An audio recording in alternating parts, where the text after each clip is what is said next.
This is the Five Starr Podcast.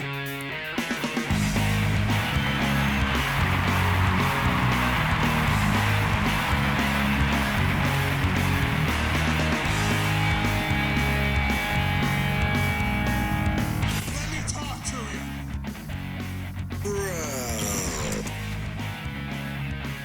Hi. What do you guys want to talk about? This is such good shit.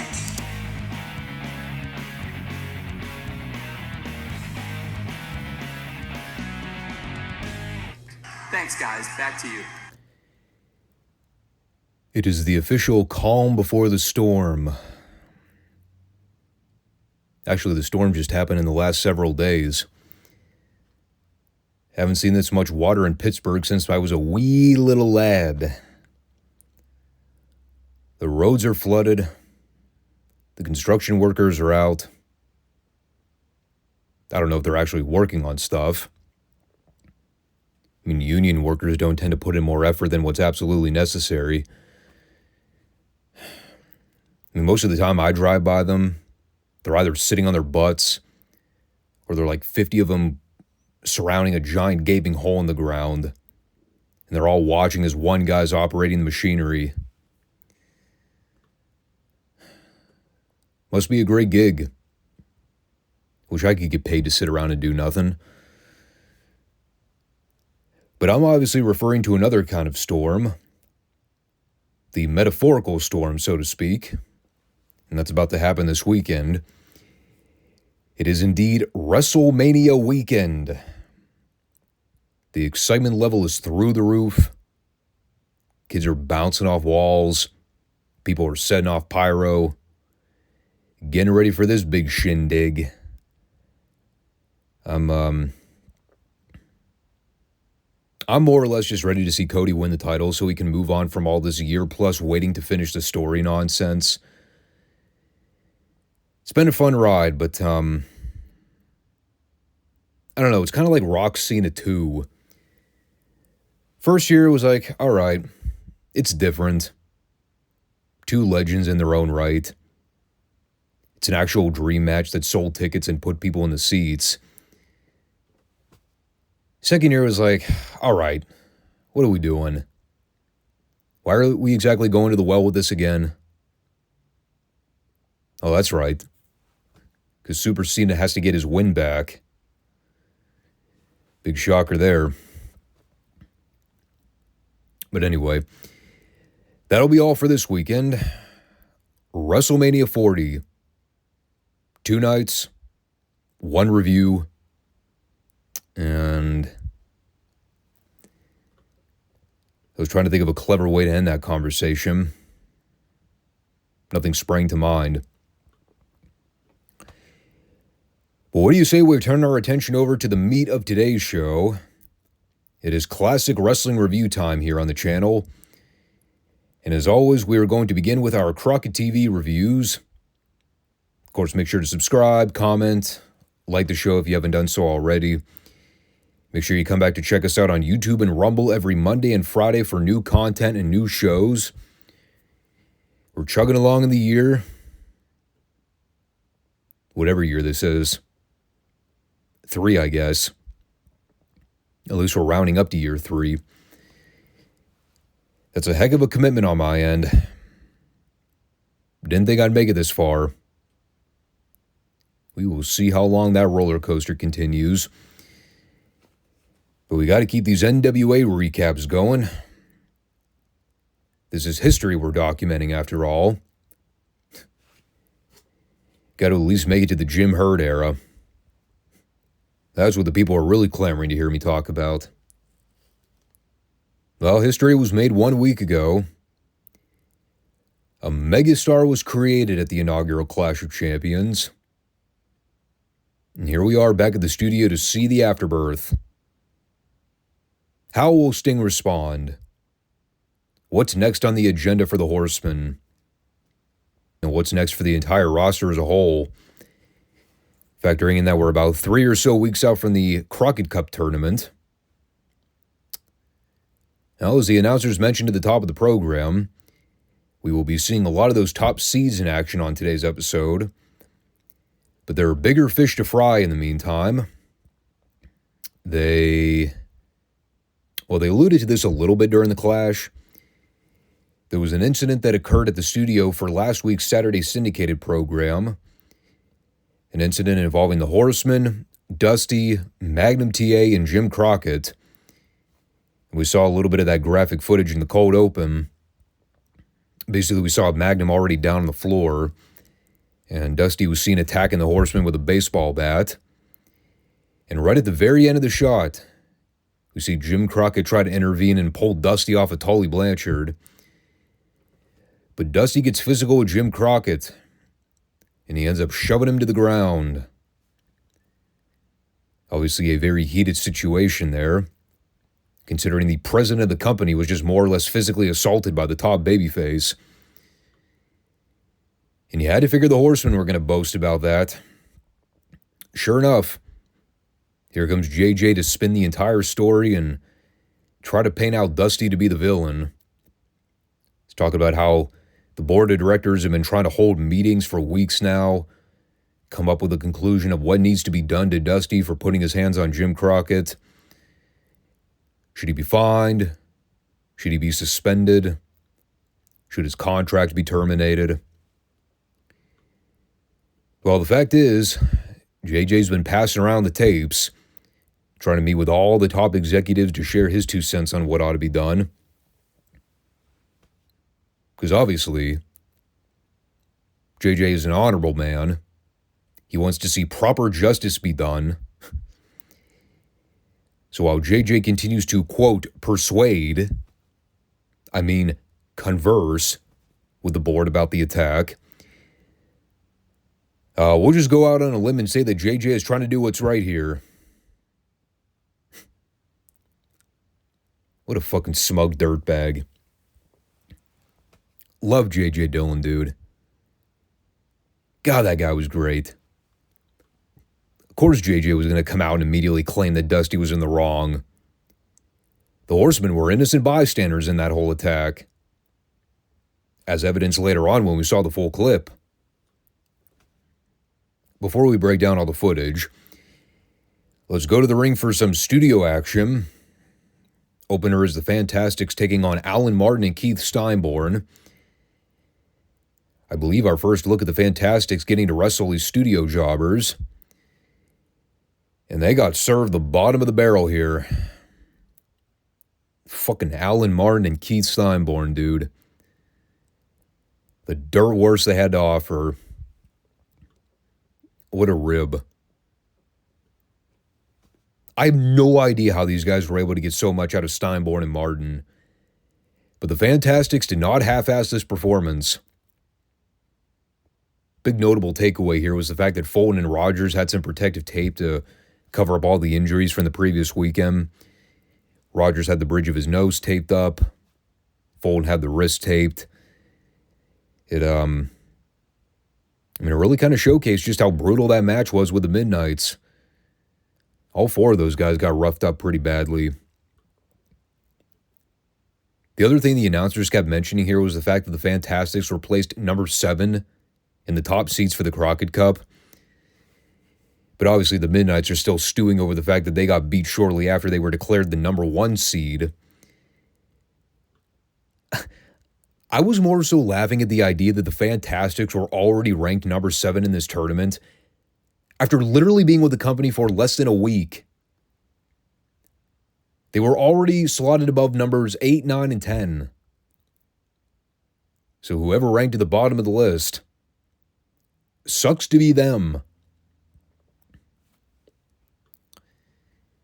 Like I said, the match went on for a little while here, but, Fulton and Rogers looked good. The only royal fuck-up I saw was the deal at the end where they both went for stereo missile drop kicks on Steinborn, but Steinborn was out of position for the bump, so Tommy Rogers just kind of splatted on the mat and nearly killed himself. Completely missed Steinborn by like a mile and a half. No water in the pool, as the old cliche goes. And the Fantastics went over with the rocket launcher like 30 seconds later. And that transitioned perfectly into their post-match promo at ringside. They cut a super fired-up babyface promo here. It was awesome. You know, they're talking about the Clash, how the Midnights hit them with everything but the kitchen sink. But at the end of the day, they still couldn't get the job done. After Bobby Fulton took all those lashings from Jim Cornette's leather belt, Fulton's mama called him on the phone and asked how he was doing. And the only thing Fulton was thinking was how much he wanted to give Cornette the receipt of a lifetime. Give him a whooping like his mother should have given him a long time ago. Then Rogers fired up here and talked about being laid up in a hospital bed in Greensboro, his nose completely turned sideways, his one eye rolled almost all the way back. And as much physical pain as he was in, the worst pain came when Rogers had to look on when Fulton was being massacred by that leather belt. And Rogers couldn't make the save fast enough. But the bottom line is the Fantastics plan on picking up right where they left off with the Midnights. The score is yet to be settled, and the Fantastics are just getting started. Great segment. The adrenaline rush from that previous tag match paid off here. That was like one of the best promos I've heard Rogers or Fulton ever cut, period. And I know the Fantastics were never really known for being promo gurus. But this was exceptional. They really nailed this one. And they kept that momentum rolling with the next match. It is Sting versus Big Bear Khali. Another top babyface with a chip on his shoulder here, considering what went down at the Clash about a week ago. And before I get into particulars here, the announcer spent a few seconds plugging the debut of NWA Main Event, which apparently, and I had no idea this was an actual start time for the program, the single most random start time for a TV show I think I've ever heard. 5:35 p.m. Eastern. All right, then. So the match, while short, it was also beyond hideous. I don't know what the fuck was happening in the first minute here, but Sting and Khali were on completely separate pages from the jump. It's like Khali was trying so hard to get in a few clean shots to Sting, but the Stinger didn't want to feed for him. So Khali was just like, fuck you, dude. I'm getting in some offense here. And after several really sloppy-looking shoulder blocks where Khali just would not cooperate, finally Sting just said, all right, I've had enough. And he just got in and decked Khali with a right hand to the jaw. Yeah, this Big Bear Khali fella was determined to get his shit in. And the Stinger wasn't having it. He eventually won with the Scorpion. But it was touch and go there for a minute. I don't know what Big Bear Khali was thinking here, but he clearly did not know his place in the pecking order. Probably got that name change and decided, well, I'm a star now. Well, spoiler, he wasn't. He was just another out-of-shape fat dude with really subpar basics. Good on Sting for making an example out of him. And then we came back for a very interesting camera angle for Sting's promo. It was not entirely obvious where the camera was first positioned. All we see is this semi-awkward floor shot where Sting's kind of turned at an angle and the ring lights are like beaming down right toward the lens, so you can barely see Sting's face. By the end, we found out he was standing on the apron. And of course, he's doing his thing, talking about how close he was to beating Flair for the world title, put over Luger and Wyndham, becoming the new World Tag Team Champions, saying it's only a matter of time before the rest of the Horsemen crumble under the pressure. He also brought up the incident with Dusty and Magnum from last week, saying he knows what side he's on. And, Well, then he paused for a minute, and he finally goes, "Oh yeah, and one more thing." And then he howls into the microphone before going, "You know what that means, don't you, David?"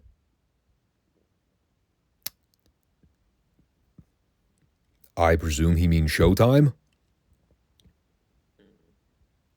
It was not entirely clear. It was indeed a Sting promo. You try to pick out the logical statements where you can. I just love how he had to build up to that final yow. Couldn't just do the war cry into the microphone. He had to point out, "I've got one last thing to say." Almost as if he forgot what he was supposed to say. So he just resorted to the Sting cry. So here's where we came back and got the full replay of the Tully Arn versus Luger Wyndham title match. Now, if you want to hear my full synopsis, you can go listen to my Clash review a week ago. I will, however, point out one great moment here that I believe I neglected to mention during that review. I pointed out the awesome finish with JJ inadvertently leaving a chair in prone position for Arn to bump headfirst into it, what ultimately cost the Horsemen the belts. I did not point out the epic spot where JJ attempted to break up the pinfall attempt, but he intentionally tripped over the middle rope to prevent himself from getting there in time. That was fucking brilliant. J.J. Dillon in storyline is such a klutz. He couldn't even make the save for his own team without tripping over the ropes like a fucking idiot.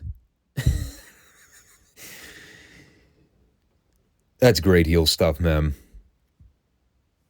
The ultimate mockery. And boy howdy, talk about the ultimate mockery statement of the century. This promo segment with Luger and Wyndham at the studio, good God. You want to talk about rubbing salt into the wound. Flexi Lexi wasn't holding back here, brother. This was so amazing. Of course, right out the gate, I'm sitting here shaking my head because Barry's out there wearing that god-awful pullover I ridiculed on TV weeks ago. That flesh-colored short-sleeve top with a teal body. I guess he and Luger were trying to color coordinate for this thing because Luger had a salmon-colored polo on. Can't believe Barry wore that fucking shirt again. It is the single worst shirt design I think I've ever seen. Horrible. But this segment is phenomenal. Luger's out there just having the time of his life. He's celebrating with the fans. He's holding up the world tag title like it's the most coveted prize in the sport. Barry's trying to act all calm, cool, and collected at the podium. And then Luger just comes over and he starts randomly interjecting and laughing in the Horseman's face. Just being a total dick. Barry's trying so hard not to laugh. But Luger is completely out of control here. He's like, "I hate to say I told you so." He's asking David Crockett, "Who had these belts on TV last week?" And David goes, "Tully and Arn." And then Luger follows up by going, "And who don't have the belts this week?" And right as David goes, "Tully and Arn," you see Luger get all jacked up and start laughing. I'm sitting there like, could you be any more self-conceited? But on the other hand, I've got to give Luger some credit here. This guy was so proud to be an NWA World Tag Team Champion. He held this belt like it was the most prized possession in all of the National Wrestling Alliance. He did not undersell that title win. So more power to him. And of course his voice is damn near shot by the end. But he was able to dial up the seriousness for about a minute there. Try to talk about the Dusty Magnum situation. He and Barry assured everybody that they are 100% behind Dusty and Magnum. Dusty did what he had to do, and they know the NWA board will make the right decision in the end. Put a cliff note on that. And that led us to another baffling TV segment here on the Superstation. Lo and behold, who should it involve but Ric Flair? When I saw this segment in real time, it explained, well, quite a bit actually, especially when it comes to the topic of Ric Flair's health. So he and JJ are out there, and right as Flair's starting his promo on the Stinger and reflecting back on the Clash, I'm looking at JJ's hands, and he has what appeared to be 2 supplement bottles in his hand. I'm like, okay, it's a little odd. What is the purpose of that? Well, right as Flair begins ranting and raving about the Clash, he's talking about the fact that he went into that match with Sting basically pilled up. He had spent the previous night having nonstop sex with a couple hookers. I believe he outright named Patty Mullen as one of them. And he still managed to go 45 minutes with Sting at less than 100% and walk out with the belt. And had it not been for that one idiot judge who rolled in favor of Sting, Flair would have had his hand raised by the end. And I'm not joking when I tell you, this is an actual thing that happened on live cable TV. Flair then proceeded to grab these supplement bottles from JJ, and he just started popping pills right in front of the camera.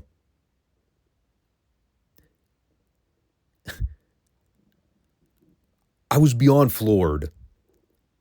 I was like, what the fuck is happening right now? There's no way I'm actually watching Ric Flair get coked up in real time. That can't be a thing. I mean, the guy legitimately sounded like he was out of his mind. And literally 30 seconds after I came to that conclusion, watching Flair open 2 bottles of supplements and just start downing them like they're fucking nerds. Or M&Ms. Oh my God. I mean, this really encapsulated professional wrestling in the mid to late 80s, didn't it? The top world champion of a major wrestling organization just casually kicking back pills like candy, right in front of God and everyone. And like, in the fucking irony of the whole thing, Flair's trying to bring up the kayfabe story of Dusty getting the network in hot water with Crockett Promotions for assaulting the owner on live TV, saying this could jeopardize their TV agreement. Meanwhile, their world champion is openly taking supplements on live cable TV.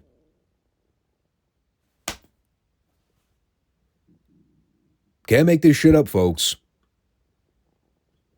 This is the moment right here where we all look back and realize, yeah, this company was fucked. So after Flair leaves with some parting words for David Crockett, he says, "You could probably use these more than me." And David just laughs it off. It's stand-up comedy to him. Ric Flair taking pills on live TV. It's a joke.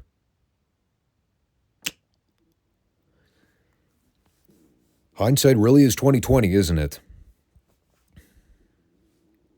At which point, we go to the ring for the Sheep Herders versus Rocky King and Larry Stevens. I spent the whole time trying to convince myself that I dreamed everything I just saw in the previous segment with Flair. Spoiler, it was not an illusion. The Sheep Herders won with a double gutbuster. Nothing else to say about it. Nor did I have much to say about Luke and Butch's follow-up promo. with the exception of the following bullet points. Johnny Ace's sunglasses, and one of my favorite quotes here, as Butch puts over the Crockett Cup, Luke randomly interjects by going, "The big one." There's a momentary pause. And then Butch just keeps ranting. Never broke character. That was funny. Yep, they're still wacky and nonsensical. They are indeed the sheep whackers. Or the bush herders, whatever we're fucking calling them. Nothing changed about these men in, well, however long they were on television. Years. Sometimes I just need to go out of my way to record audio snippets of the sheep herders and then play it back on the podcast. I almost can't do their promos justice. They're so unbelievably horrible, yet comically mesmerizing. I just can't bring myself to fast forward through their material. I'm just wowed by their craziness. You almost need to hear it in real time to understand. So that took us to the best squash in the history of the 80s. The match is Arn Anderson versus Art Pritz. I can't even recall the last time I heard the name Art Pritz mentioned on this show. But as soon as I saw the graphic flash up, I just started rubbing my hands together, saying, "Oh, here we go. Arn's about to kill a motherfucker." And he did just that. It was the closest you could come to a first-degree murder without actually finishing the job. They may have intentionally brought back Art Pritz for this exact reason. They wanted Arn to beat up and destroy the dorkiest jobber in the history of Crockett Promotions. And I guess Lee Peak was on vacation. Arn just beat this guy into powder for like 4 straight minutes. Rubbed his face into the concrete on the floor, paintbrushed him, tortured him on the mat and holds. Then he won with the world's worst spine buster, because Pritz is a stiff, and tried to sandbag Double A on the lift. I thought Arn should have just stopped the count and beat the shit out of him some more. But he spared the ass beating. And then just to make sure David Crockett got the chance to piss in Double A's mouth some more. I'm not kidding you. This is how he began his line of questioning. Like a complete condescending asswipe. He goes, "What's wrong, Arn? You seem mad. Did you have to lose the world tag titles to get really mad?"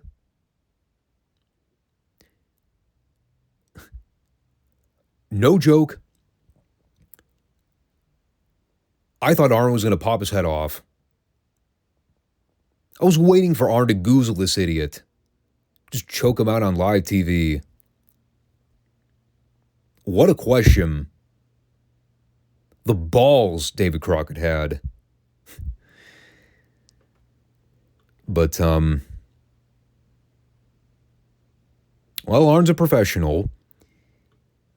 He tried to remain civilized here so he could cut a promo about intensity. And that's exactly what we saw on display here. He says he had a lot running through his mind on the eve of the Clash of Champions, when the Horsemen were blowing up Arn's landline, talking about what Dusty did on the studio last weekend. All Arn could think was, how is it that Dusty can get away with criminal activity and it's perfectly okay? But when the Horsemen use gimmicks and weapons, it's immoral. It's unruly. Well, the fact is, Barry and Lex proved that they were the better men on one night. But the Horsemen had a lot on their plate, and anybody can be the better team on one occasion. The Horsemen were champions for 365 days. Nobody ever gave them the credit they deserved. So now it's the battle of 365 days versus one fluke win. And the people should know by now to never bet against the Horsemen, because they'll be back for their titles. Oh, and by the way, this is a side note here. Double A dyed his hair a lighter color this week. It was strange. Arn's hair was already starting to thin by this point.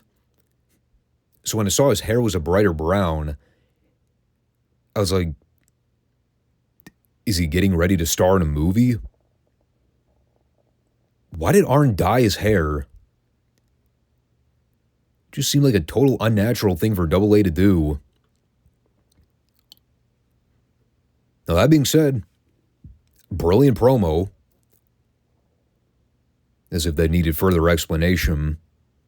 I mean, you can pretty much bet when Double A's talking, you're going to get some great material. From there, we saw the Road Warriors kill Joe Cruz and El Negro in a few seconds. They had actually come back from break, and Hawk was already holding Cruz overhead in a press slam position. Then they won with a Doomsday like 5 seconds later. El Negro didn't even get on the apron before the bell even rang. No wasted motion here. Then they both did a fired-up promo at the interview booth, saying they're ready for the Crockett Cup, and they don't care what teams they have to dismantle to win the money. Animal talked about how his doctors had cleared him. He doesn't need to wear the protective mask anymore. So off came Animal's goalie mask. Probably the last time we'll ever see that gimmick. That's a bummer. I kind of like the design of the protective face mask. And Hawk basically said whichever team they face off in the tournament doesn't matter to them, nor do the ranking seeds matter, because the Legion of Doom will always be number one. And they reinforced that there are no friends and no allies in the Crockett Cup. Then Hawk says, we may snack on danger and dine on death,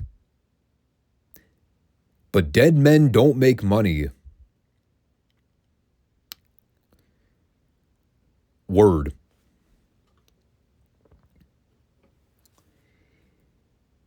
That brought us to Ron and Jimmy Garvin versus Ryan Wagner and Steve Atkinson. It was during this match where the announce team informed us that Ron Garvin's partner for the 1988 Crockett Cup tournament will be none other than Sting. What? Was this a wild card draw Crockett Cup tournament? How the fuck did we get Sting and Ronnie Garvin as tag partners for the 88 Crockett Cup? Why don't I remember that? Did I miss like 6 months of story where Sting and Ronnie Garvin were out there having tag matches together on TV? I also don't remember much about this match, aside from my notes that Ron did a bunch of stretches and technical holds, and then Jimmy won with a brain buster. That's all I cared to write down. Then they had a quick follow-up promo where Ron Garvin kept noting that he's got a lot to say, at which point he proceeded to ramble on for about 5 minutes and say virtually nothing. Talked about the fact that he and Jimmy Garvin were interested in pursuing gold in the NWA. I presume he meant the tag straps, although he wasn't very specific. And then he somehow connected that with the Crockett Cup by saying, oh yeah, and Sting and I are partners. And that's all I have to say.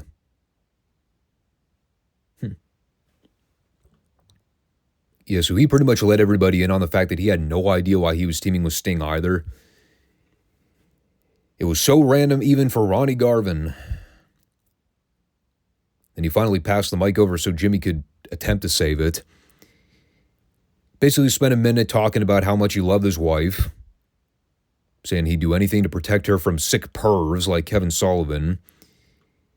He says they aren't playing the Games Masters games. For Jimmy Garvin, he's held championships. He's traveled the world. He's got to live the luxury lifestyle a time or two. And none of it means a damn thing in comparison to what Jimmy would do for his wife. Well, at one point, he inferred that if a man truly loves his wife, he would do anything for her, even if she weighed 5,000 pounds. To which I said, any man that marries a woman that weighs 5,000 pounds, I honestly don't know if there's much left to save at that point. I mean, you're pretty much letting nature take its course. So at this point in the show, I think it was hour 2, wasn't it? It had to be, because the timeline was right around the 50-minute mark. Oh, in any case, I was kind of starting to reach that fatigue stage where, after seeing a lot of the good stuff early on, I was seeing a noticeable dip in the quality of the programming at this point. No sooner should I think that, should we get Al Perez versus Mike Jackson. This did not help to alleviate me of my fatigue. Beyond the fact that I was bored out of my mind watching this, I was meticulously watching to see if at any point during this match I would see Al Perez's facial expressions change. They did not. He still looked very plain and very generic. They did some moves. Perez won with a spinning toe hold. That's all I cared to write down.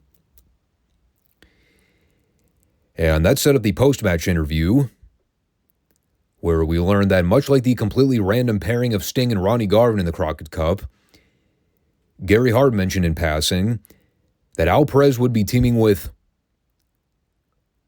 Larry Zbyszko. Again, why not? And they only had maybe 4 or 5 legitimate tag teams in the company by this point anyway. They needed to fill, 24 prelim spots? So they were basically just drawing random names out of a hat at this point. Anybody that wasn't doing anything on TV constructive, they just said, here, you're working the Crockett Cup this year. And then after establishing that, Gary turns his attention to Dusty Rhodes and the U.S. Heavyweight title. He said when they signed a contract with Crockett Promotions, Perez was guaranteed a title shot against Dusty. But now the executives are trying to shield Dusty and prevent Perez from getting his well-deserved title shot. They're sticking all these roadblocks like Nikita Koloff in front of Perez, trying to withhold that title match as much as possible. I will admit, the interaction with David Crockett here and Gary Hart, it was so great. Hart's complaining that Perez has to go through Nikita before he gets to Dusty. David's just like, wait a sec, Gary. Are you implying that Al Perez can't beat Nikita?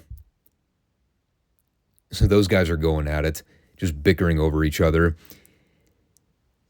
And all the while, you can tell they're methodically trying to prevent Al Perez from getting anywhere close to the microphone. Because he sucks. So this is awesome. The interaction between David and Gary here. Gary getting more and more fed up with David's bullshit. David just being a total mark. It was magnificent television. As was the segment that followed. They made us wait for it, but we finally got it. The moment this show's been building to. What went down last week on the Superstation? You've had both parties, heels and babyfaces alike, chiming in on the matter. Now it's time to see the full video. And to set everything up, we have JJ back at the booth to kind of reiterate some of his previous talking points. He said he's going to be meeting with the NWA board this week to negotiate terms of what ought to be done. following the heinous attack last week on the Superstation. So, now the big question, how do we get here? Oh, we have Magnum TA standing with David Crockett at ringside. He is holding a wooden baseball bat. Why, I have no idea. But pretty much everybody knew what was coming at that point. And, Magnum's talking about the fact that he's made a few commentary appearances for Crockett Promotions. He's had a lot of guys tearing him down and running their mouth about him. No, Magnum is still not 100%. But having an equalizer on hand will give him a chance to stand a fair fight. So here comes Tully Blanchard. And he's reading Magnum the Riot Act. Talking about their I Quit match from Starrcade a few years ago. Saying he's had to live with it for 3 years now. People heckling him over him saying I quit when everybody knows that never happened. For the record, side note here, I cannot believe they are still playing up that storyline. That is amazing. Tully Blanchard, the ultimate protector of kayfabe. But of course, things escalate pretty quickly here. And right as Barry Windham runs in and tries to separate Tully from Magnum, Tully fires the first shot, and he blindsides both Barry and Magnum. Of course, Magnum did his best to sell the bump, but, well, he tried. We'll just leave it at that. And of course, while Tully's throwing some work stomps on Magnum, here comes Dusty to grab the baseball bat and start wailing away. And Dusty was not working those baseball swings, brother. This guy was legitimately swinging a bat like a wild man. Didn't give a fuck who was in his surroundings. And this was the part we saw during the cold open. Eventually you get all the baby faces running out to separate Dusty. But the big angle here was Jim Crockett receiving the brunt of the baseball bat when Dusty tried to shake him off. From the tape, you could tell it was inadvertent. But you had all the executives attending to Jim Crockett. Babyfaces are trying to pry Dusty off of Tully. It was all very well done. And again, Dusty was swinging for the fences here. Oh God, at one point he came within like an arm's reach of accidentally hitting Magnum. I was like, please don't injure this man again. He's been through enough in the last couple years. But the story's perfect. Because then we get Tully and JJ at the booth to comment further. And Tully's reinforcing JJ's talking points about everything, or saying that he's trying to do everything in his power to make sure Dusty gets served justice. And you know, that really is the genius to all this. For the last 3 years, the Horsemen have been so desperate to rid Dusty from the sport of wrestling. They tried with everything in their power. Everything from injury angles to mass beatdowns. Anything they could think of to physically prevent Dusty from getting back in the ring. But now, they found the Achilles heel. They're going to use executive power to rid Dusty from the NWA. I mean, all of the evidence, it's been presented. Now it's just a matter of meeting with the right people to ensure that justice is done. It's like, it's such the perfect heel cop-out. Tully outright said, they're going to Al Capone Dusty. They couldn't get Capone on the mass murder charges. So they resorted to tax evasion. But the charges never mattered. Because the record books show that he got. And that is now the level of desperation that goes into how the Horsemen are trying to get rid of Dusty. No. We couldn't physically harm him enough to keep him down for 3 years. So we'll just resort to the executive board. and they'll do our dirty bidding for us. What a bunch of smug pricks. Everything about it was so perfect. And the only thing that sucks is that you realize after all this was shot, Magnum still never got back in a ring after all this. They were still holding out hope, man. Even in spring of '88. After all that time off. It's a damn shame. Here's the amazing thing about all that. After Tully cuts one of the best promos of his entire career, you get Jim Cornette on standby waiting to come out after the break. So you can tell Corny's thinking, God damn, I really need to step it up here and cut a better promo than Tully did. Can't be outclassed. And brother, I think he may have. He's just ripping into the Fantastics here. Stretching that leather belt out. Boasting about the beating they gave Fulton and Rogers at the Clash. Talking about all the bruises and welts the Midnights left on their bodies. All the screaming and desperation from Fulton and Rogers to try to weasel out of that ass beating. At one point, he actually said the Fantastics were, quote, bleeding out of every orifice in their body. Gross. But it's just one of those promos where you listen to Cornette get more and more fired up the longer it goes. You actually start to wonder, you think this man may have enjoyed beating the shit out of Bobby Fulton with that leather belt? Sure sold it like he did. I just love here, too, the way he describes the way Fulton was calling for Rogers to help him. In actuality, that was all true. Bobby Fulton was legitimately crying out for Tommy Rogers to help him. That's how much Cornette was laying into him with that leather strap. Cornette was 100% ribbing Bobby Fulton here. It was so great.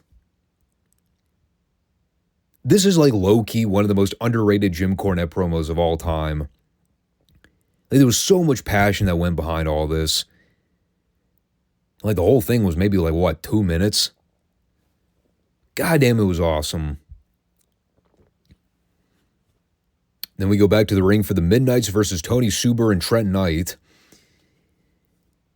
This is more of just a glorified promo extension for Jim more than anything. You know, Jim's ranting at the podium about how he hopes Bobby Fulton's mother drops dead and rots under the dirt.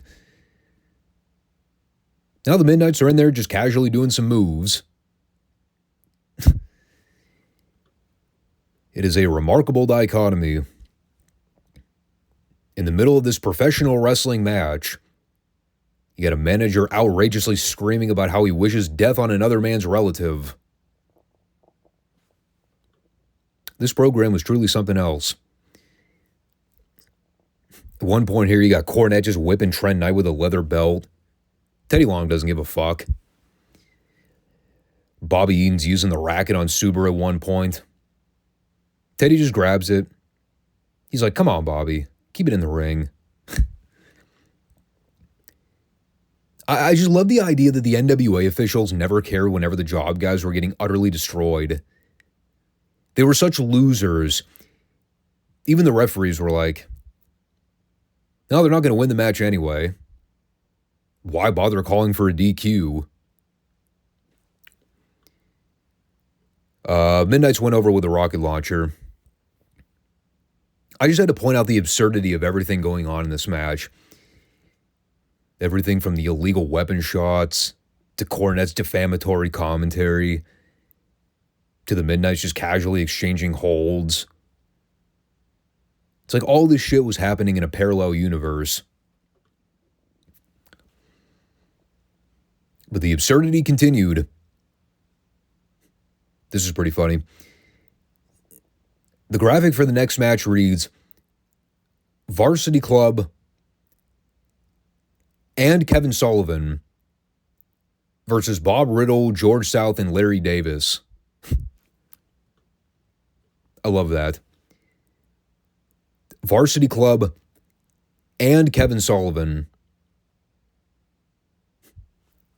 Apparently, Sullivan did not want to be associated with the tag team of Rick Steiner and Mike Rotunda, so he made sure to keep him separate from the group. Of course, right from the onset of this brutal mugging, Kevin Sullivan makes sure he goes directly after the couch potato, Larry Davis. Didn't have a problem with George South or Bob Riddle. Those guys were in reasonably good shape. But Sullivan took one look at this Larry Davis fella and said, "This motherfucker right here, I'm going to make an example out of this walking pudding bag." And the best part about it, despite the repugnant look of this fat fuck, Rick Steiner just gets in there, effortlessly picks the guy upside down to drive him into the corner buckle. Like he's a toddler. Just scoops him up. No problem.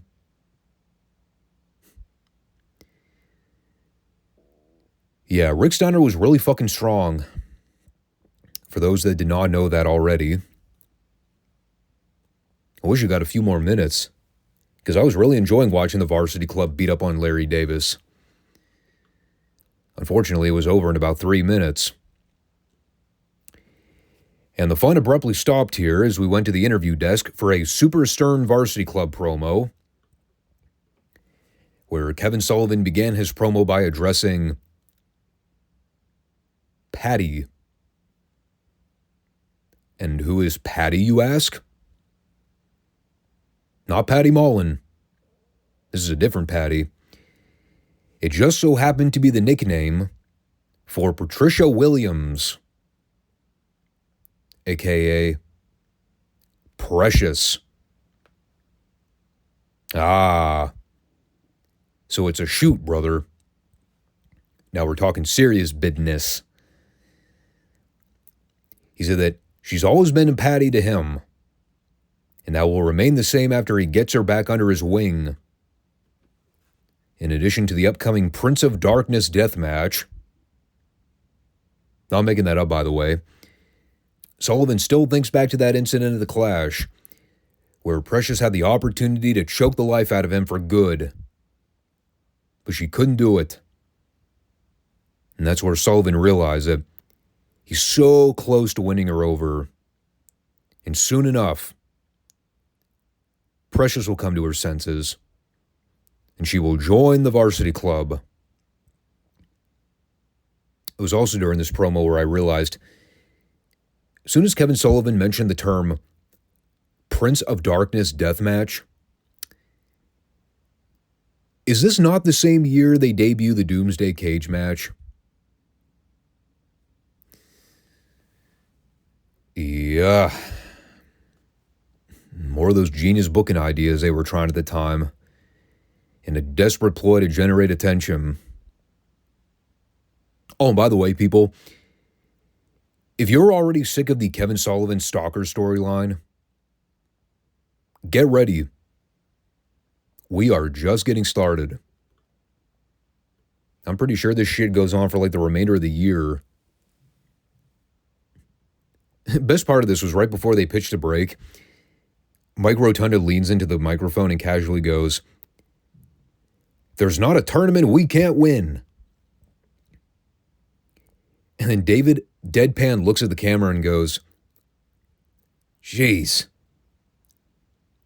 these guys are nuts."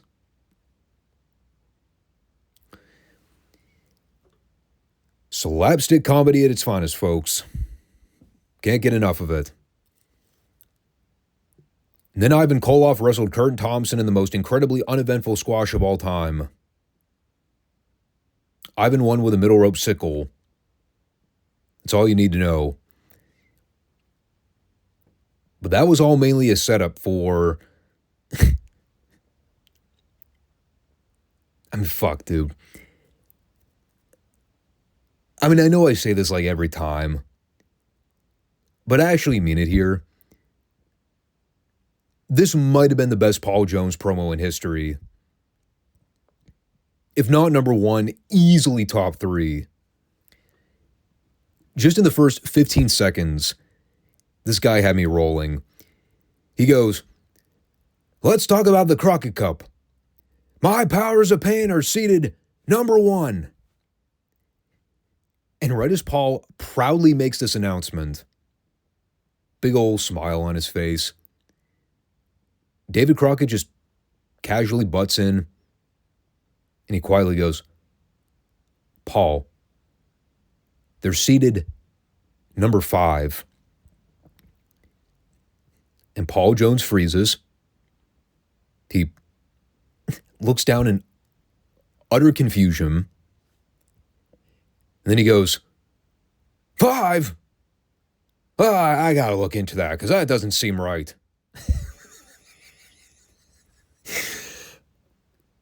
I was in tears. This right here, this made the show worth it. Just to hear that one line from Paul Jones. And like, the best part about it, it's not like they didn't already announce who the top 10 seeds were. They announced it at the Clash of Champions. Like, they even showed the brackets and everything. But Paul Jones was so out to lunch. He was so convinced the Powers of Pain were the best tag team in the company. This is his first time actually hearing that his men were not the number 1 ranked seed. But he was sure they were. He was so convinced this was an error. Amazing. Meanwhile, he's standing there trying to rationalize how the POP aren't number 1 after all the top teams they've beaten. And then to round it out, he has the answer on how his Powers of Pain will win the Jim Crockett Sr. Memorial Cup. They're going to train every day with Ivan Koloff in the gym. You know, as opposed to training not in a gym. That is how the Warlord and the Barbarian are going to win the Crockett Cup. Not watching tapes. Not studying up on their opponents. They're going to work out. They're going to pick up heavy shit and put it down. Fucking iconic. Paul Jones. The greatest of all time. He's so hideously bad. He's so great. You know, at this point, I'm convinced the only reason he's still around is because Dusty's trying to rib him. Just because he knows how horrifically great Paul Jones is at promos. I think he's just out there for comic relief now. It's like them hanging on to handsome Jimmy Valiant all those years. Guy never did jack shit in his matches, but his promos were so outlandishly horrible. I mean, you couldn't not have the guy on TV. Because every time he'd show up, you're like, oh God, what is this crazy motherfucker going to say now? That's what Paul Jones is. He's the, we're going to give this guy a microphone and see what happens comedy segment. And I approve. More of it. Please. I love the ending to the show this week. And there was a lot of really phenomenal stuff here. It started to teeter a little bit as the middle of the show came around, like right around hour 2. But they turned it around by the end. Dished out some really great content. And again, the Crockett Cup is obviously the big event they're advertising right now. Bash Tour season is still a little bit out, so you can start seeing how they're planting the seeds for a few big programs, some of which never come to pass, but, well, we're not supposed to know that. And we still don't know the status of Dusty Rhodes. We got to see the clip. And now we just wait to hear what the board decides on Will this be the end of Dusty's career as we know it? Stay tuned. So there was a lot to cover on Midsouth this week. They didn't waste any time diving into all the juicy stuff here. We are now a couple weeks removed from the Superdome show, where they held the one-night tournament to crown a new North American champion. And remember, Stagger Lee had left the Mid-South territory without notice. And since he was the current champion at the time, they had to vacate the belt and hold it hostage until the 21st of March to crown a new title holder. And as Bill Watts is here in the cold open, going over the details of the brackets, talking about all the various top wrestlers who qualified in the first round buys, we eventually cut to our first piece of footage to show the final round. It is the Junkyard Dog squaring up against Mr. Olympia, who, as we know, just recently turned heel on Mid-South after all the controversy surrounding Wrestling 2. Something cool that Watts brought up here, Olympia actually wound up with a bye in the semifinal round because there was a match between Wrestling 2 and Kamala that ended in a double disqualification. So Olympia lucked out from having to face Wrestling 2, even though those guys are currently still in the middle of a blood feud, so to speak. But I would say the match here with Dog and Olympia was more of an angle than anything else. Because before the bell even rings, Olympia tells the ref to hold on sounding the bell so he can go to the back and signal for somebody to come out. Turns out that ended up being Skandar Akbar, who is now in Olympia's back pocket as an insurance policy. So right out of the gate, Dog goes directly after Akbar and pulls him into the ring by his neck. Of course, Watts is inferring that can't be ruled a disqualification since Dog was the one that pulled Akbar into the ring first. And from that point, it's pretty much uninterrupted pandemonium. We get a pair of ref bumps, including the second official that tried to run out after Alfred Neely got bumped. We get Akbar running interference, Dog's trying to fight off him and Olympia at the same time. And basically what happens is the Black Ninja runs in, gives Dog a thrust kick to the jaw, essentially knocking him unconscious. And because the refs didn't see it, Olympia's trying to mask the attack by putting Dog in a sleeper hold, trying to make it look like he was responsible for putting out the Dog. It was actually a clever little cover-up plan. And, there are actually a couple controversial things to come out of this, both of which involve the way Dog was defeated. Now, the interference can't be justified, but normally that's out of the control of the referee if he doesn't see the malfeasance.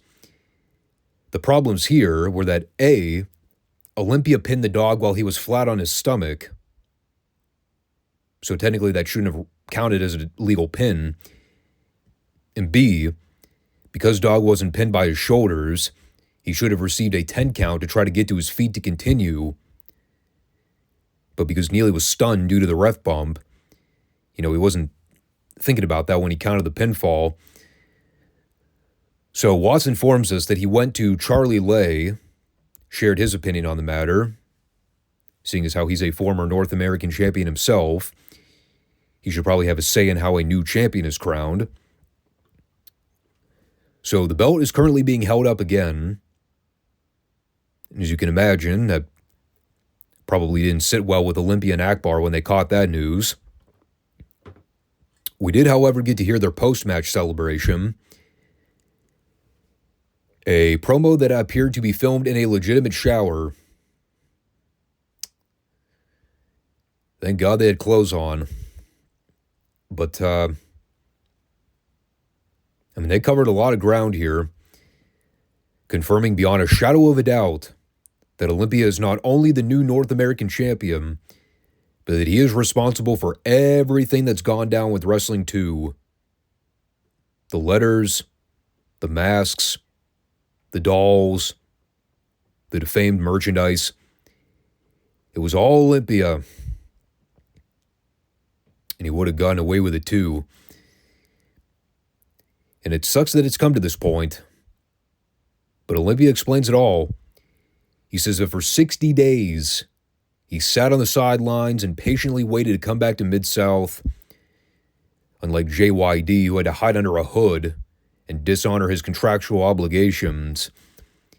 And while all the fans kept chanting for two around the area, there's Mr. Olympia, sitting at home, letting it all soak in. The man that took two's place in the Loser Leaves Mid-South tag match didn't get anything in return.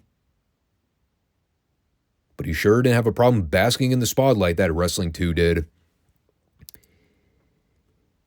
And you think about it, these are all perfectly valid complaints from Olympia. Selfish, yes. But in actuality, it's all stuff that you can easily identify with. And now Mr. Olympia sold out for General Akbar because he felt disrespected by Wrestling 2 for the kind deeds he stepped up for. So he's done being a nice guy. He's got the gold. He's got the leverage. He's got the financial backing support. It's all he cares about right now. Yeah, it's all really great stuff, man. Came together very well. This is the kind of shit where we talk about strategic long-term booking that makes rational sense. When people bring it up, this is what they're referring to. Everything in the timeline adds up. The whole progression of Mr. Olympia's heel ploy, from the moment he was banned from Mid-South, him stewing over this for months. And even though the belt was promptly stripped away from him, he believed that he was in the right all along.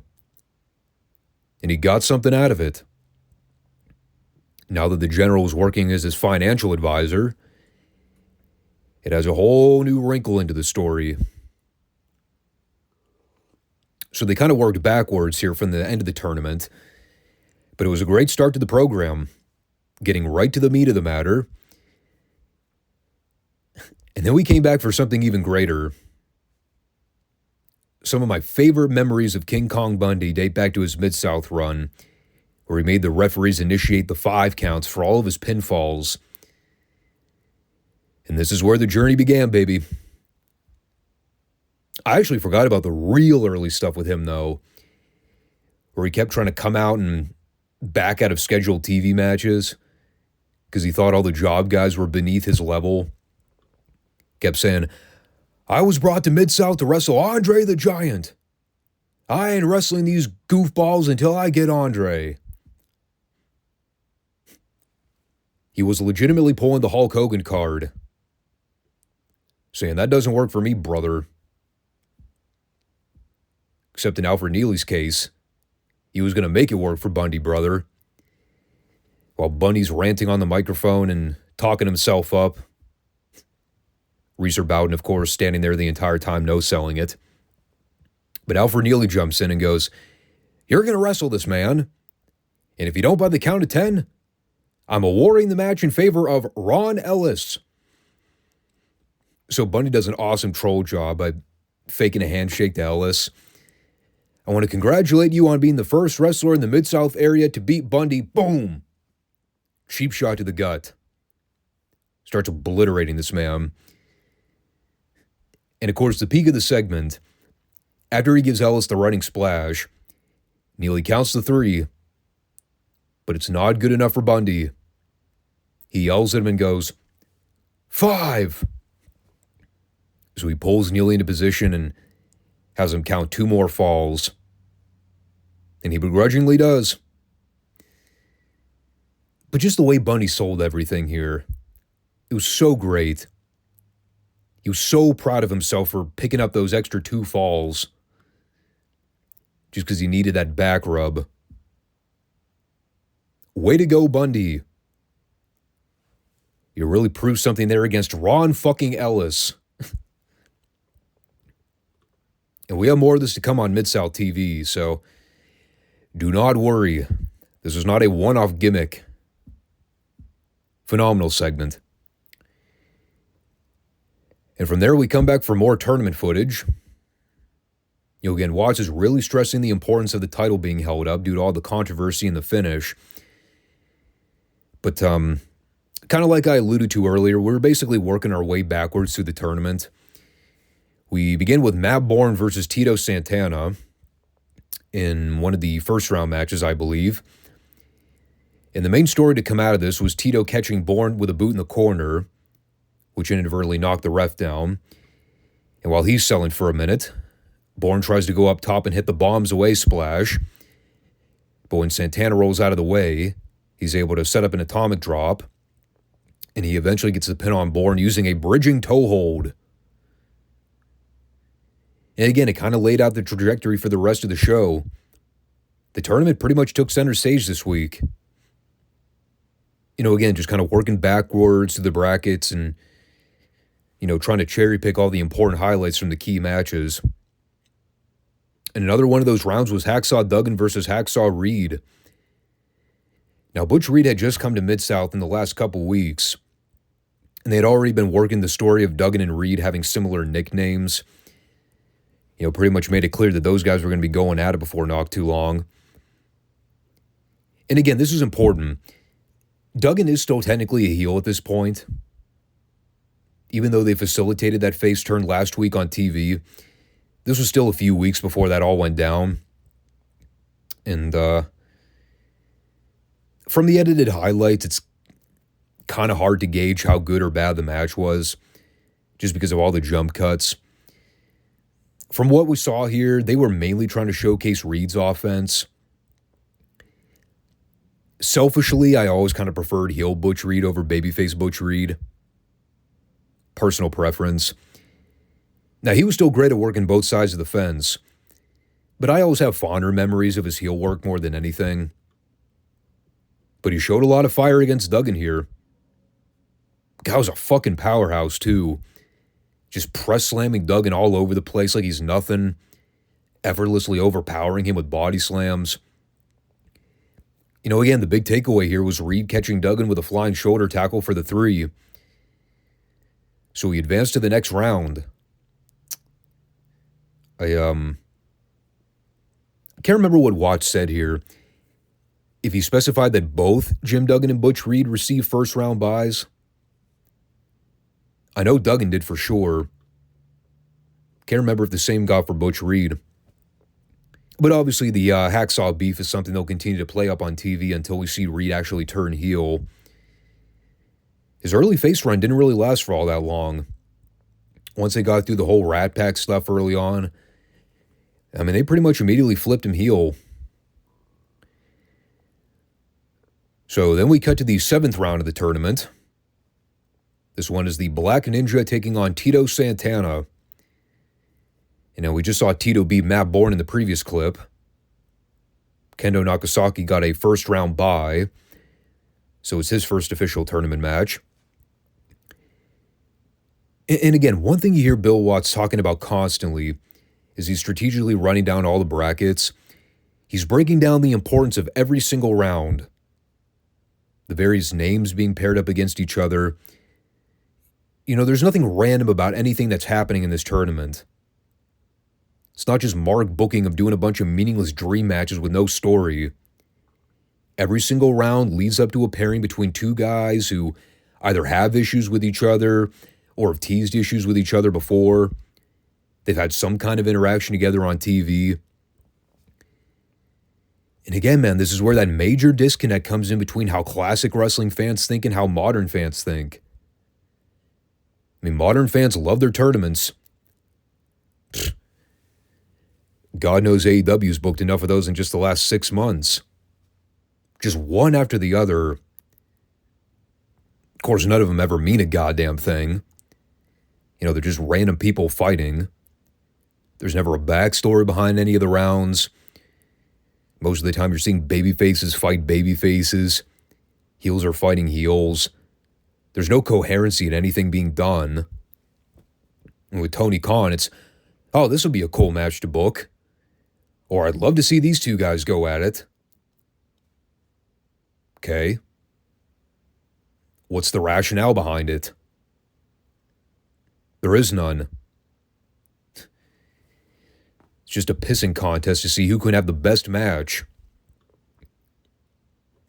And I think a very bright man just spoke with Ariel Helwani on a podcast recently, said something to the effect of, AEW is not in the business of drawing money. They're in the business of having great matches.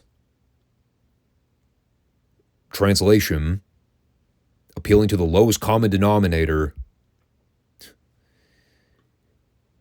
And he's right. The truth hurts, man. There's a reason this one-night tournament sold tickets for the Superdome. And I can tell you for sure, it wasn't because the Louisiana fans were interested in seeing a bunch of great technical wrestling.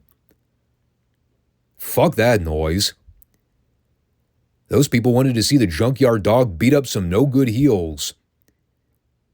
Get his revenge on the Black Ninja. And they want to see Wrestling 2 go after Mr. Olympia and Kamala.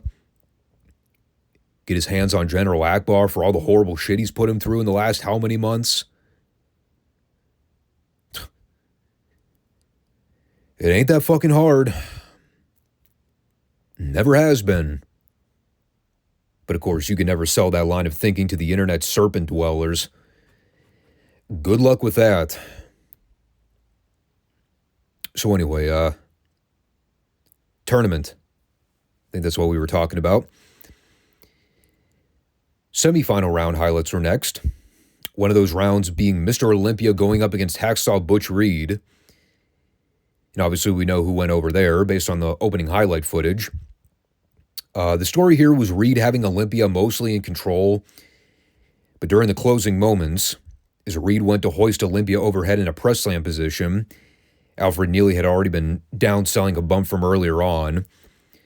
So that opened the door for Hacksaw Duggan to come out and spear Reed, allowing for Olympia to lock in the sleeper hold and steal the victory. And Duggan was also wearing that protective loaded face mask, looking like he just put a pillowcase over his head, getting ready to rob a bank. The look was very hokey. But, again, makes logical sense based on what we saw earlier when Reed beat Duggan clean and qualified for the next round. You had to figure Duggan wasn't going to take that loss well. And that set up Watts' final pitch to review the JYD Olympia match one last time, kind of bringing everything full circle. The footage was so nice they had to play it twice. Hey, I'm not complaining. It was just as good the second time as it was the first. And again, Bill Watts is selling the important part from all this. The issue wasn't the manner in which Akbar's crew helped screw over the dog. The issue was that Dog's shoulders were never lawfully pinned down. Can't pin a guy when he's flat on his stomach. But because the ref was disoriented, he didn't even take that into account when he was counting the fall. So that is why the North American title is being held up yet again. I mean, I don't know what else to say. Fantastic episode of Midsouth TV. Probably one of my favorite shows we've recapped yet. And funny, it was all mostly recap footage. The whole entire show was built around the highlights of the Superdome tournament from the 21st. Plus a King Kong Bundy squash, which was still perfectly done. Yeah, I really can't praise this show enough. Everything was so logically put together. All the matches made sense. Watts did a brilliant job connecting all the dots and drawing our attention to the important details of all the layered stories, telling us why we should care. It's pro wrestling, man. This is the shit that keeps me passionate about the product. Even to this day. Whatever little hope I still hold out for the modern product, when I look at shows like this, it makes me realize why I became a wrestling fan. And granted, I know the business will never be this good again. I've accepted that. But it really makes you think, if only it could be that good again.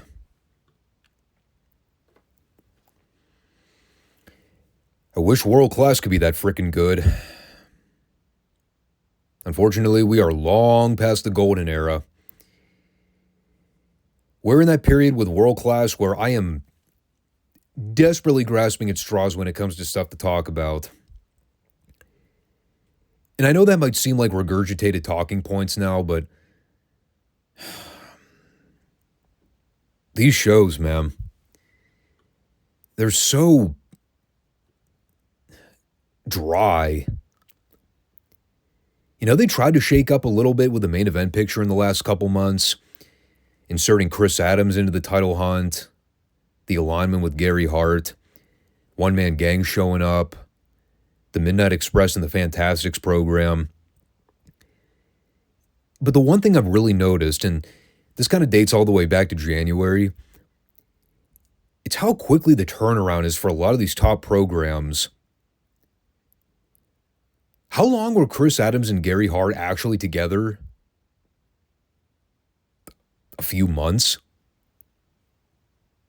Just like that. They've already broken him up. And now Adams is in this really awkward duel stage where he's feuding with Gary Hart and gang, who are heels, but he's still technically also a heel who was feuding with the Von Erichs. I don't know. Oh, and speaking of the Midnights, you'll see when we get to the main event of this show, they are in a hurry to make that team seem like a must-see attraction in Dallas. You know, it actually kind of hit me just how long it's been since I've seen anything remotely phenomenal in the Dallas region. Just with watching the opener, they re-aired the Terry Gordy Killer Khan Last Man Standing match from last year. That was the Bloodbath episode where they got so graphic they had to flash up the warning message at the beginning. Think about how long that's been. I mean, we haven't even talked about Gordy or Khan on this show since that point. I think that might have been the send-off for both these guys right before they left the territory. What was that, 5 months ago? And it was just as great as I remember it being. Kerry Von Erich is a special guest referee. You know, everything that led up to the handshake at the very end of the match after Terry tried to blow him off initially. But then they finally squashed their beef with showing the sign of respect to one another, burying the hatchet and giving the Dallas fans some finality on that long-heated Von Erichs Freebird program. Because remember, Terry Gordy was already a babyface by this point. Yeah. That's insane. 5 months since that match aired. Here we are in April of '85. I mean, nothing has come remotely close to touching that piece of business. Even the Midnight's Fantastics matches weren't that good. And those couple of matches we saw in Dallas were nothing to scoff at. But it's just where we are with world class in the timeline now. You know, everything since basically last year's Texas Stadium has been one steady tilt. The problems really started to render when David died. And they picked things up slightly when they put the world title on Kerry and tried to keep the fans' spirits up. But it really became clear by the end of the show, man.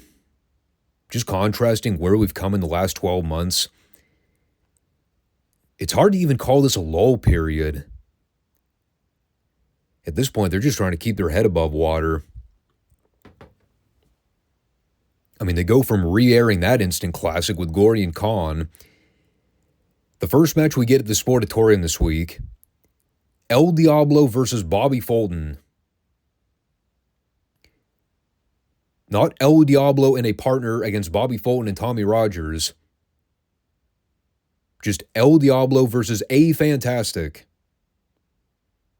Okay, then.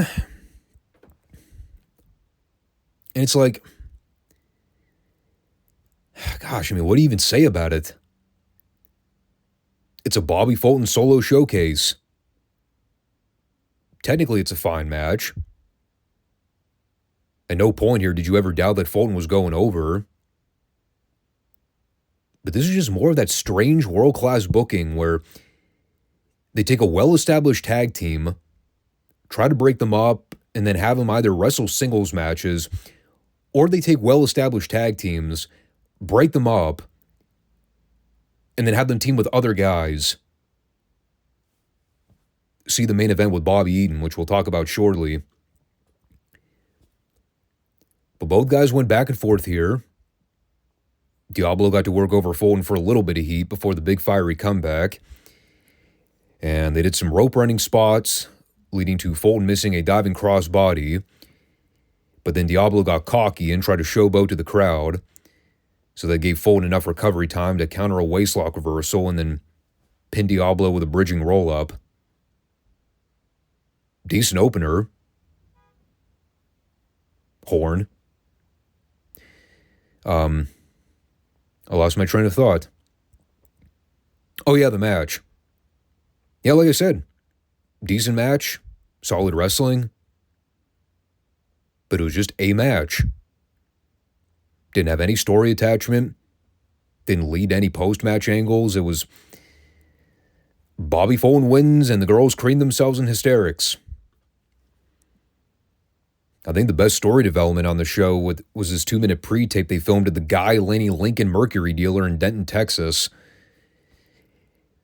Soon as Bill Mercer was on site with a microphone, getting ready to interview Gino Hernandez, that's when I knew business was about to pick up. So, well, just to kind of lay the foundation here, the whole premise of this interview was so they could advertise the second annual David Memorial Texas Stadium event in May. And one of the featured bouts on that card is the $100,000 reward for the winning team of the 10-man 2-ring battle royal. Did you get that? I know.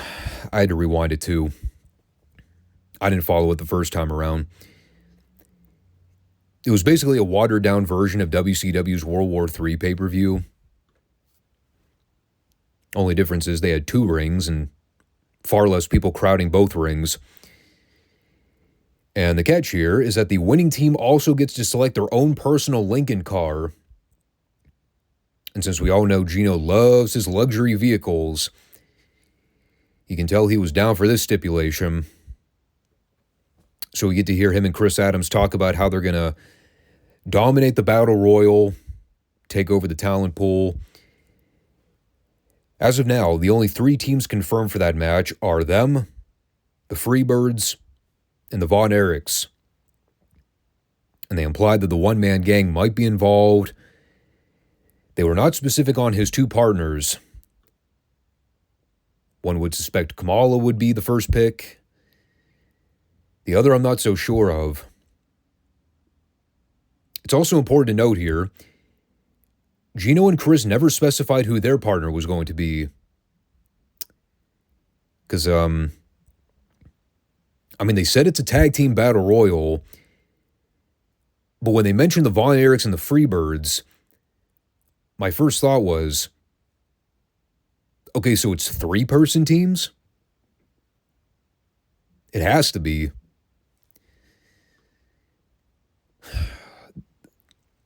This is all very unclear. And that's another one of my main issues with world-class booking. They never really do a great job specifying stipulation matches or gimmick matches. No, again, it was just Gino and Chris talking about how they're going to win the Battle Royal and the luxury cars. They also mentioned something here about an open contract to wrestle twice on the card. I have no idea why they would want to wrestle twice on the Texas Stadium card, considering they're heels. And they really have nothing to gain out of it. But, it was good heel promo.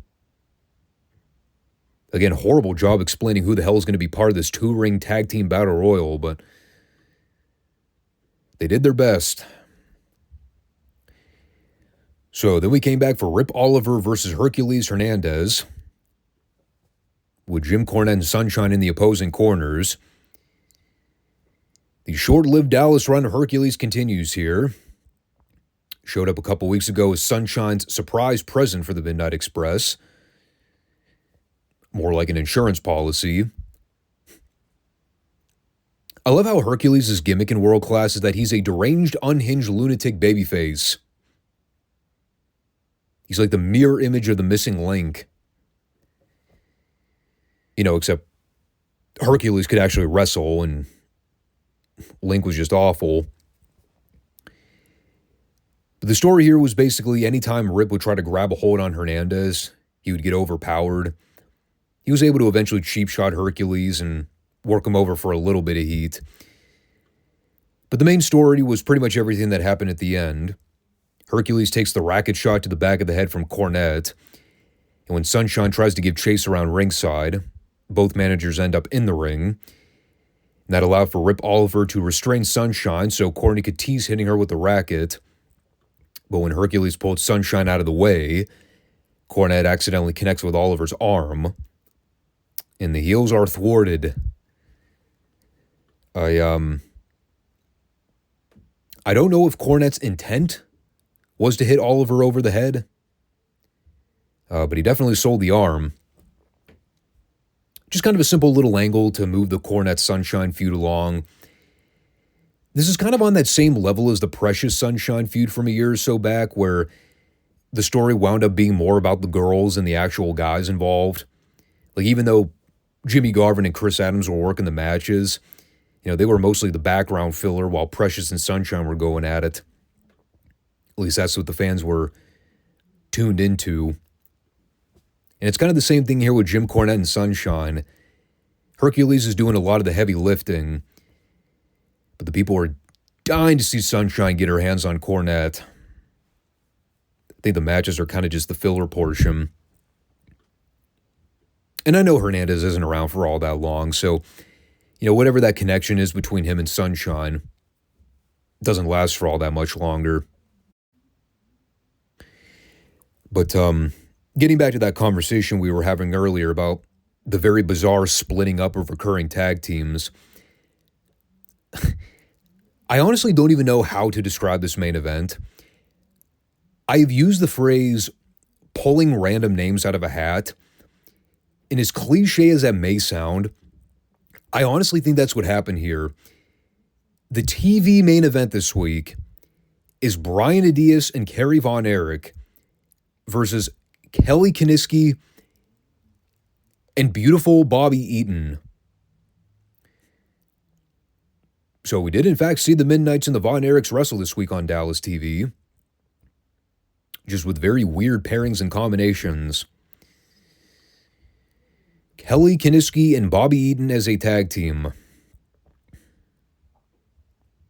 Talk about a good way to anchor down a talented worker. Poor Bobby. For the record, no. I have zero explanation for where Dennis Condrey was. If you asked Jim Cornette, he probably would not have been able to give you an answer either. He wasn't booked. That would be the extent of the conversation. The match here was quite literally all over the map. And the chemistry with Bobby and Kerry really didn't mesh like you might have thought it would. There were some weird exchanges between those two where Kerry was bobbling around and not really communicating well. A lot of their stuff did not look fluid. The heels took turns trying to isolate Kerry in their corner. Little flurries of offense from Kerry here and there to stay alive, but, he took the bulk of the beating, and they kind of used that to milk the comeback for Brian Adias at the end. Still not used to seeing Bobby wrestle in a singlet. That visual will never not be weird. That was a totally random thought, I know. It just sprung to mind as I was looking through my notes here. But as they go to cut off Adias again, try to bring the match back in the heels' favor, it ended up with Kerry hitting the ring to stop the illegal double teams from Kelly and Bobby. And a few seconds later, Adias just catches Kelly with a sunset roll-up and gets the pin. At least they didn't beat Bobby. That was my only comment about the finish. But yeah, again, just a very bizarre choice for a TV main event. The only thing I can maybe think is they didn't want to beat the Midnights flat out, so they threw Kelly Kiniski in there to eat the fall. I mean, it's not like they've gone out of their way to present the Midnights in Dallas as main event stars. Christ, their first night in, they jobbed out to the Fantastics. Not really going out of your way to protect them, right? It's just one of those things, man, where the more I see of the booking of the Midnights in Dallas, the more I start to understand why Jim always refers to this period as the piss break stop. That little gap frame between them signing with Crockett and the departure from Midsouth the year prior. They are totally on autopilot mode right now. And when you consider how they're being factored into the show, it's not hard to understand why they were so jaded. And they were being pigeonholed into the mid-card from the very beginning. And that's basically where they stayed for their entire run. After that hot streak in Mid-South where they were main eventers and working with all the top talent, here they are in Dallas less than a year later. And beautiful Bobby stuck teaming with Kelly fucking Kiniski.